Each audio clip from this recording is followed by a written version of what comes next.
हा चरण परे गौतम के हे जर कोणी हाताळलं असेल किंवा वाचक असाल तर आपण नक्कीच त्यामध्ये चिकनाकान म्हणतात बरं काही माझं नाही कोट ते काय म्हणतात, अशी कोणती मुलगी आहे का घरात, अशी कोणती मुलगी आहे का घरात, आई तू फार थकली असेल जरा बैस मी तुझे हात दाबून देते.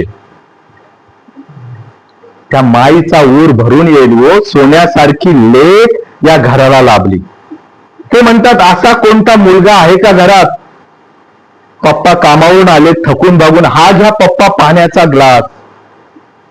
त्या पप्पांचा ऊर भरून येईल की असा सोन्यासारखा लेक या घराला लाभला. खरंच अशी जर मैत्री, असं जर सहकार्य, असं जर कोऑपरेशन एकमेकांना जर मिळत गेलं तर आमच्यामधलं हे जे तेज आहे ना, या दीपस्तंभाचा जो आविष्कार आहे तो आविष्कार